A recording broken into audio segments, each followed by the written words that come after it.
Dans cette crise inédite, nous ne sommes sûrement pas au bout de nos surprises et les dernières heures ont encore été atypiques. C'est à 22h hier soir que le président de la République a annoncé son Premier ministre avec une reconduction de Sébastien Lecornu et ce dernier promet que son acte 2 sera bien différent du premier. Lui qui a été si discret dans les premières semaines s'est offert un déplacement sur le terrain ce matin. Olivier Santiki et Thibaut Petit. Pour l'ensemble fixe, on doit faire repos. Repos, pas pour lui. Encore debout, malgré une semaine totalement folle, Sébastien Lecornu, tout juste renommé Premier ministre, est en déplacement ce matin. Visite du commissariat de l'Haÿ-les-Roses en région parisienne. J'ai fait ça comme gendarme, lui n'est pas parfait. Avec une foule d'officiels, mais sans Bruno Retailleau, pourtant ministre de l'Intérieur démissionnaire. Revoilà donc celui qui se présente comme un moine soldat. Pas le sentiment qu'il y avait beaucoup de candidats. Je n'ai pas d'agenda. J'ai pas d'autre ambition que de se sortir de ce moment qui est objectivement très pénible pour tout le monde. Sur le terrain, après une courte nuit et une longue soirée. Il a fallu hier vivre la réunion surprise, mais sans annonce, de l'Élysée. Attendre toute la journée et jusqu'à près de 22 heures, soit 2 de plus que l'échéance fixée, pour connaître enfin le choix d'Emmanuel Macron. Moi, ce qui m'intéresse, c'est que pense le peuple français. Sébastien Lecornu est reconduit Premier ministre. La décision, le président de la République a tranché il y a communiqué ultra concis, presque une page blanche. Si dans la majorité, il y a peu de réactions à chaud, c'est brûlant du côté de l'opposition. Choix inacceptable encore. Ce président est complètement coupé du peuple. Les manœuvres continuent, la censure par conséquent s'impose. Les Français, je me mets leur place, ne comprennent plus trop ce qui arrive, donc je vais leur résumer très simplement. Le président de la République, Emmanuel Macron, a décidé de ne pas rendre le pouvoir. Plus macroniste que M. Lecornu, tu meurs, d'accord ? Eh bien, c'est qu'il ne veut pas changer de politique. Mais Sébastien Lecornu a survécu aux montagnes russes, celle de cette crise politique toujours en cours. Premier ministre pendant 27 jours, à la tête d'un gouvernement qui n'aura vécu que 14 heures, puis négociateur de la dernière chance, difficile de suivre. Élu local dans le département de l'Eure, colonel de réserve dans la gendarmerie, il va devoir abandonner sa discrétion coutumière. L'entourage du chef de l'État a fait savoir qu'il avait carte blanche, ça tombe bien. Le temps lui manque, il a jusqu'à lundi matin pour faire valider son équipe ministérielle. Et ce matin, justement, le Premier ministre a également évoqué son futur gouvernement qu'il souhaite libre et pas emprisonné par les partis. Les futurs ministres devront être, je cite, déconnectés de toute ambition présidentielle pour 2027. Vous l'avez entendu, cette reconduction de Sébastien Lecornu a exaspéré plus d'une personnalité politique à droite comme à gauche.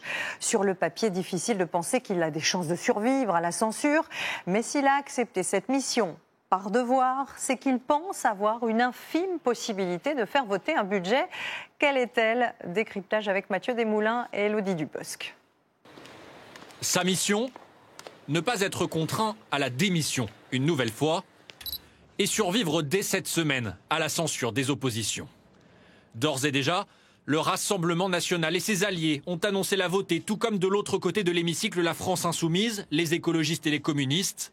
Pour ne pas être renversés, tous les regards sont donc braqués sur les socialistes qui fixent leurs conditions pour un accord. Le Parti socialiste censurera, s'il n'y a pas dès mardi une suspension immédiate et complète de la réforme des retraites et s'il n'y a pas des mesures d'urgence pour le pouvoir d'achat. Ce n'est pas négociable. Sébastien Lecornu, conscient de sa fragilité, ne ferme pas la porte à cette revendication ce matin. Je crois que tous les débats sont possibles dès lors qu'ils sont dans un cadre réel et réaliste, y compris sur les questions budgétaires. Mais même en cas de survie, avec quelle majorité gouverner ? La droite se divise entre d'un côté Bruno Retailleau, qui plaide pour prendre ses distances.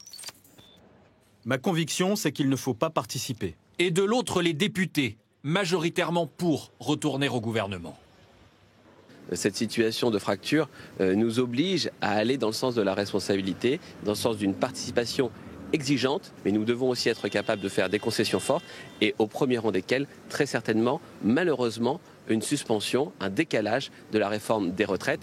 Et même dans le camp présidentiel, le doute plane chez les troupes d'Édouard Philippe, qui refusent de trancher pour le moment. Ça dépend évidemment du du socle programmatique qui sera proposé par M. Lecornu. Donc il conviendra d'adapter nos positions en fonction de ce qui sera dit. Sauf que le temps presse. Un conseil des ministres doit se réunir lundi au plus tard pour présenter le budget et qu'il puisse être adopté avant le 31 décembre. Et ce matin, cette reconduction est évidemment à la une de tous vos journaux de la presse quotidienne régionale. Lecornu 2, un jour sans fin, Macron sans tête. Qu'en pensent les électeurs? Quelle est votre priorité? Un budget ou la dissolution? Jacques Rigboivin et Eric Schings vous ont posé la question dans les rues de Strasbourg. Écoutez. Chez Antoine le poissonnier, le sujet du jour, c'est la fraîcheur des coquilles Saint-Jacques, bien sûr. Mais en France aujourd'hui, la situation politique fait parler plus que jamais. Antoine voudrait davantage de concorde. Il faut essayer que chacun mette un peu d'eau dans son vin et qu'on avance tous ensemble. Parce que là, on creuse un trou qui est sans fond, quoi. On n'y arrivera jamais. Et autrefois, à l'école, on prenait une gifle. Bonne journée. Une gifle. C'est un peu ainsi que certains d'entre nous ont vécu ce nouvel épisode. Les électeurs semblent ne plus avoir de boussole. On a l'impression qu'on est dans une impasse et que notre président ne sait plus quoi faire. Et finalement, à reprendre les mêmes personnes, on va se retrouver avec les extrêmes.